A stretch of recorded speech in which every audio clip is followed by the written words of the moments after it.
La cocina es el centro de la casa. Written by deadlybride. Rating is teen and up. No archive warnings apply. Category is general. Fandom is supernatural.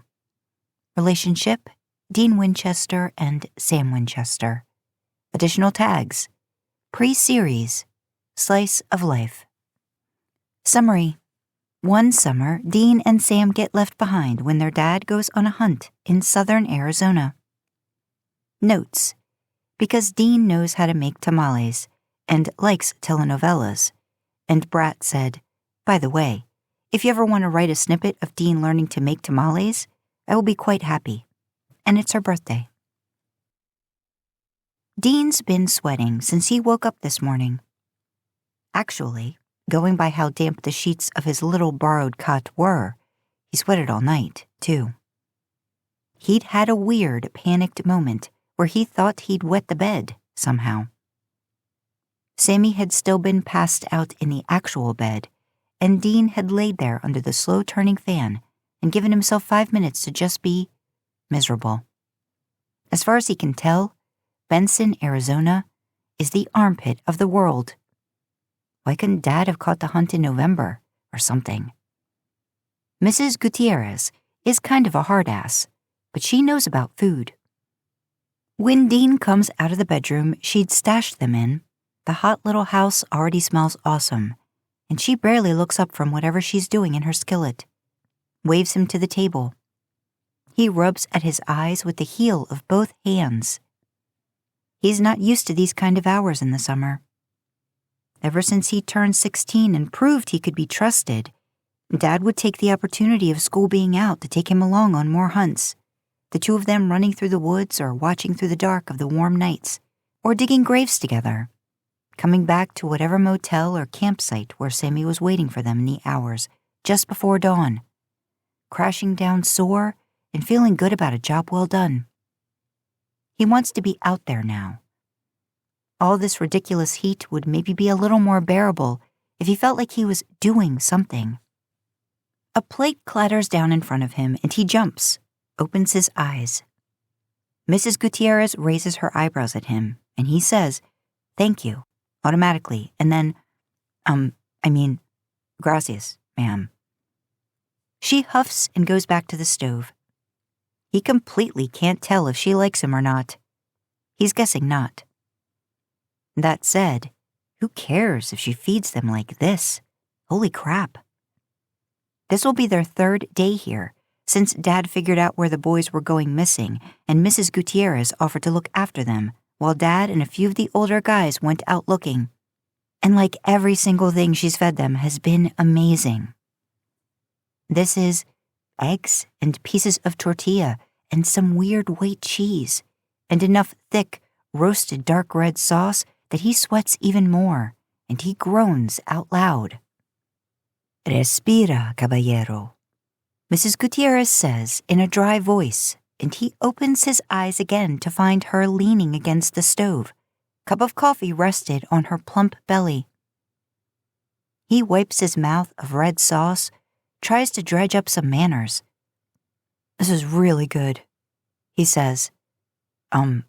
Mucho bueno?" "Muy bueno," she says. He nods. "Yeah, that," he says, and she actually smiles a little. Wow.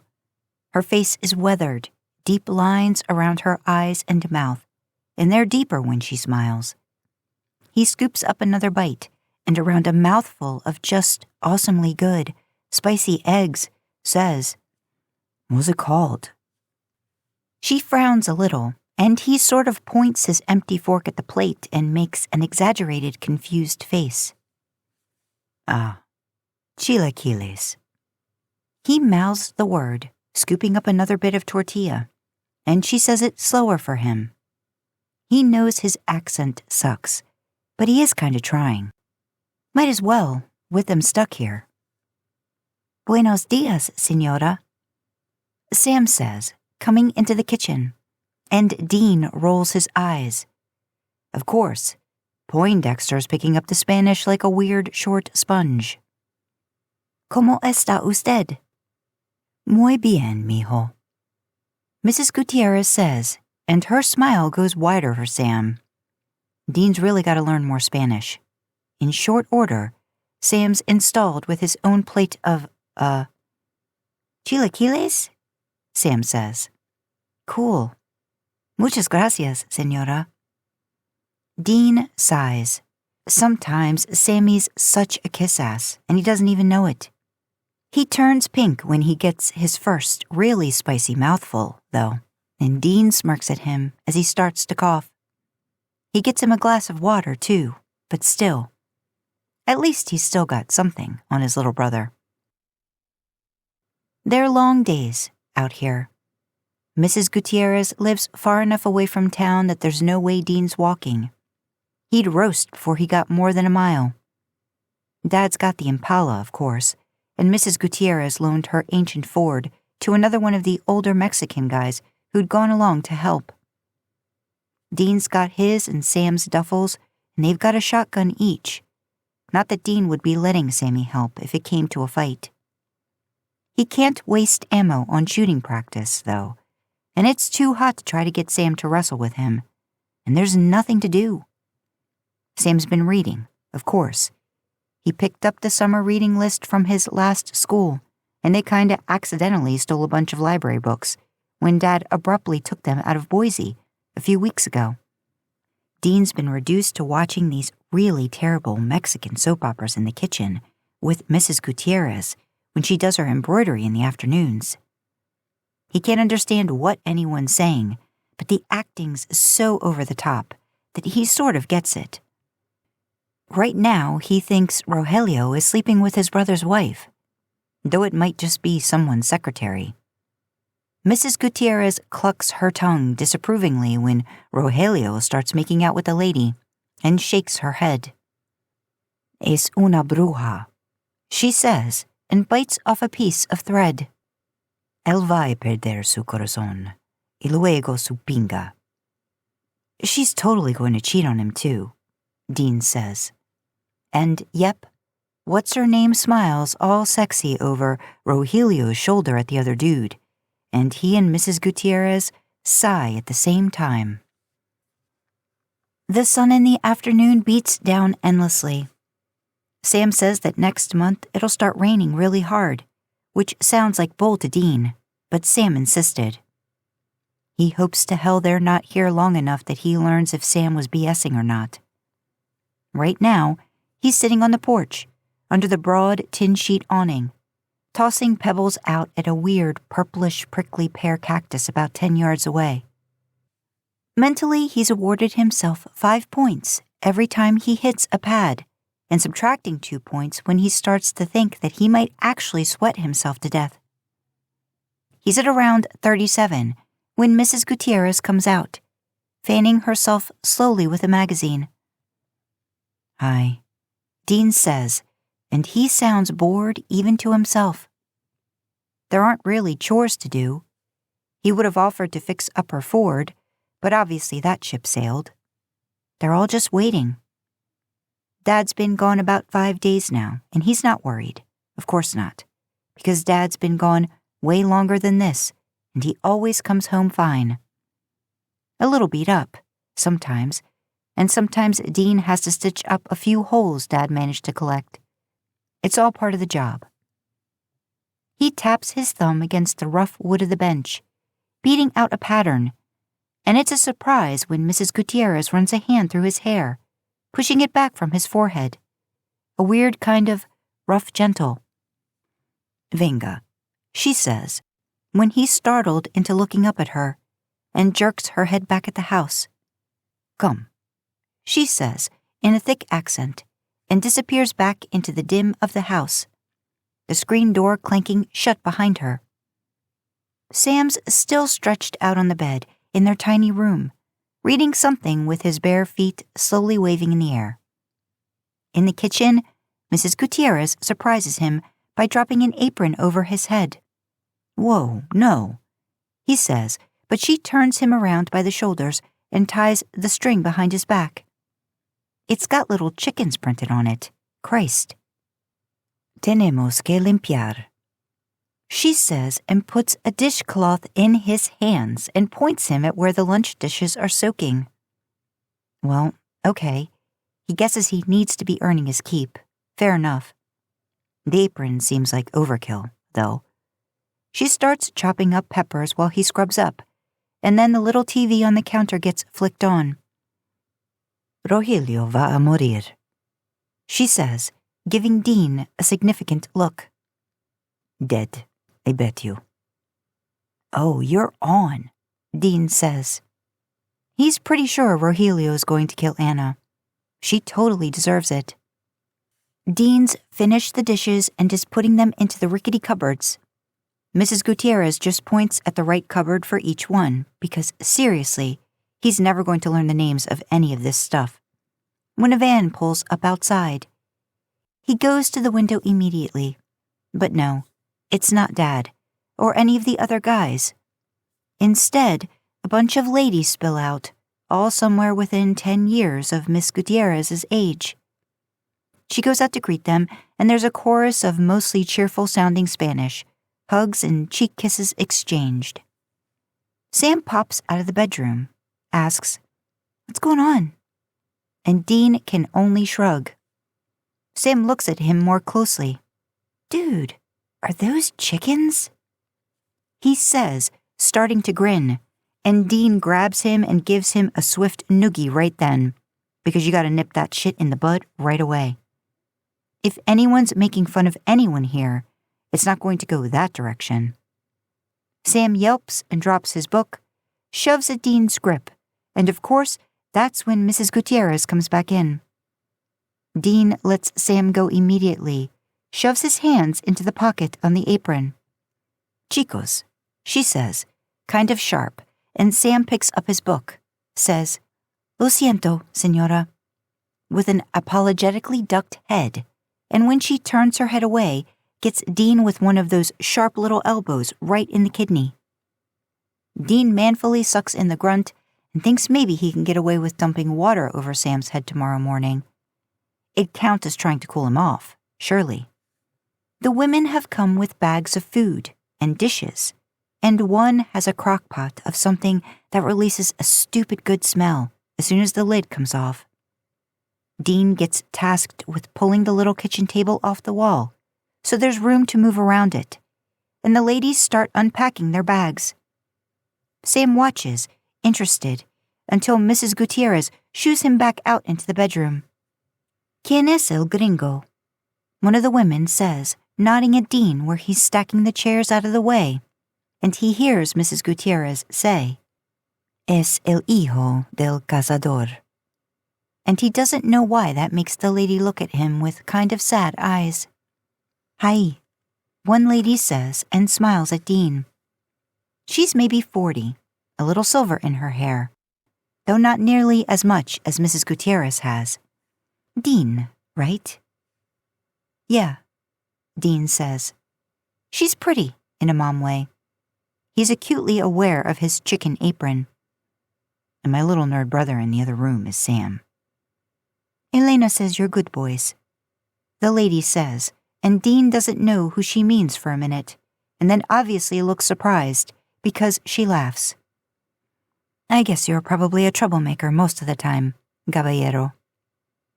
The other women have been busy, setting up something all around the table, and Dean looks at that instead of looking at her. "Most of the time," he says, shrugging. "My Francisco is the same way," she says, in a tone like she's telling him a secret.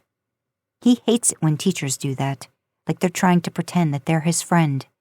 But when he looks, she's got this weird expression on her face, and he puts a few things together real quick.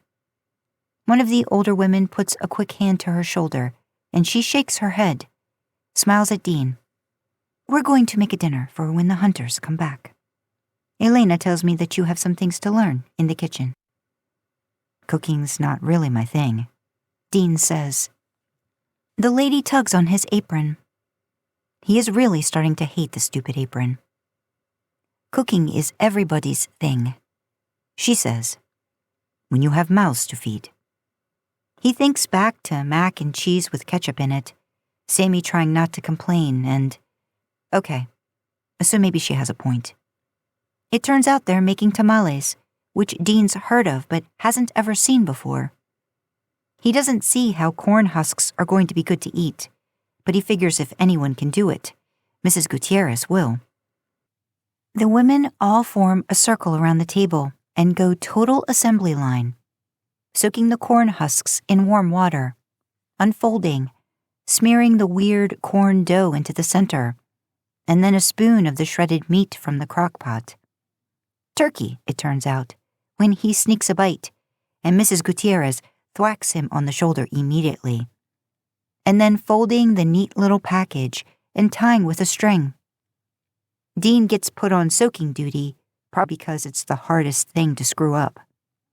The lady who speaks English, Graciela, apparently, stands at his right side, and Mrs. Gutierrez at his left. And it's tight work around the little table with their elbows all jostling together, but it's kind of fun, too. He's good at following routines. They're all talking in Spanish, but that's okay. He can't follow the words, but he can kinda catch the rhythm of it, just like watching the soap operas. His job is so easy that he barely even has to look at what he's doing, and so he watches the women instead. There's 5 of them, including Mrs. Gutierrez, and Dean thinks back to when Dad was reading that newspaper article. 5 teenage boys missing in southern Arizona, no leads. And how when Dad showed up at the first house, the man hadn't even wanted to talk to him, had been drunk before noon, sitting there on his porch. It had been the mother who'd stepped forward, started talking to Dad low and urgent, and Dean couldn't hear anything from where he was waiting in the car. But he saw the look on her face. She's the one who made the turkey. Her face is drawn now, and there are dark circles beneath her eyes. But she's chatting, too, and smiles at something the woman next to her says. Not a big smile, but a smile.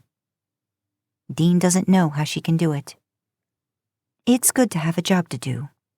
Graciela says, quiet. Dean hands her a softened husk and watches her spread the corn into it with deft, small hands. When your dad hunts, you take care of your brother, yes? Yeah, Dean says, and dips a new husk. I mean, I go on hunts too. I'm pretty good. I couldn't go on this one though, 'cause, It's not like she doesn't know. He's just the right age to be taken, by whatever's doing the taking. Graciela says something he can't quite hear, and Mrs. Gutierrez jostles his elbow, catches his attention. They've filled 4 great big steam baskets, one right after the other, and it's now like 1,000,000 degrees in here since the first batch has been cooking. She brings him over and lifts the lid on the basket. Thick gouts of steam plume up, but she just ignores it, even though she's sweating too now. She plucks out one of the neat little packages with her bare hand, apparently made of asbestos, and then puts it on a plate and hands it to him. For me? He says, holding it in both hands. He glances at Graciela, who's wearing half a smile. I thought we were making dinner for when the guys get back. Shouldn't we save it? Graciela leans her hip on the table. Sweat has gathered at her temple, has darkened her pink dress. Mijo, the men will get their share. She says. She nods at the little corn package on his plate. Something you need to learn. When you make the food, you take the first taste. He looks at Mrs. Gutierrez, who nods at him, and he shrugs. He's not going to look a gift horse in the mouth, or, nice lady, either. It does smell awesome. Sammy, he calls, taking the plate with him, and Sam pops out of the bedroom immediately when Dean comes out into the tiny sitting room. He was probably sitting there moping about why he didn't get to sweat his butt off making dinner. Come on, Squirt. Try tamale. Want to see if it's poisoned. Ha ha, Sam says, but he sits down next to Dean on the couch anyway. They poke at it together, and from the doorway, Graciela says, "Open it up first, boys," in a soft voice, and oh, duh. And Dean snaps the string with his pocket knife and peels open the husk, and between them with careful fingers, they take bites of the soft corn, saturated through with the spicy turkey. And holy crap, is it good. "Holy crap," Dean says through his full mouth, and Sam nods, scooping up another bite almost immediately. "Hey, don't eat it all," Dean says, and Sam rolls his eyes but hands the plate back to Dean. "You think you can figure out how to make these?" Sam says, licking his thumb clean. Dean shoves at his shoulder, gentle so he just rocks a little. "What, you think I'm going to be your personal chef, Sammy?" "Yeah," Sam says, grinning at him. "Tamales and mac and cheese and 7-Eleven hot dogs? That'll be your menu." Dean pushes Sam over onto the couch and takes the plate with its empty husk back into the kitchen. "Really good," he says to Mrs. Gutierrez. Muy bien." "Muy bueno," she says, correcting him again, but her eyes are soft. She cups his cheek in her hand for a few seconds, and he stands still under it. Doesn't know why she's looking at him like he's a puppy. But then she takes the plate and puts it in the sink, and hands him the dish rack again, and he sighs. There's way more dishes now. Dad and the few men who went with him come back 2 days later, with 4 of the 5 boys who'd gone missing. Dean wonders if Graciella's boy came back, or if he was the one left behind. But he doesn't want to ask. The tamales get distributed to all the houses, and Dad even stays for an extra hour to eat his own share. "Pretty damn good," he says, smiling at Mrs. Gutierrez, and she puts a warm hand on Dean's shoulder and smiles back. Dean does do a quick tune-up to her old Ford, while Dad finishes up eating and washes up a little, because he owes her. Rogelio did end up getting killed by Anna, and Dean said a few choice words that Mrs. Gutierrez understood, even through the language barrier, and got smacked upside the head for it. Sammy had a good laugh over that one. "Ready to go, kid?" Dad says, behind him. Dean finishes locking the carburetor cap into place and drops the hood on the truck. 9 o'clock at night, and it's still hot as hell out here. He nods at Dad, and Dad nods back and starts loading up the trunk with their bags. Dean goes back inside to grab Sammy, and Dad says one last thank you to Mrs. Gutierrez for looking after them. Always makes Dean feel like a little kid. Mrs. Gutierrez nods, says, "Adios," and when Dad turns away, she presses a heavy little package into Dean's hands, wrapped in a flimsy grocery bag, and kisses him once on the forehead. He has to work hard to hide his surprise. Then he's not all that surprised when Dad gets them a motel outside of Kingman later that night, and he finally gets a chance to open up the package to find a Tupperware filled with 8 perfect little tamales and a tub of thick red sauce.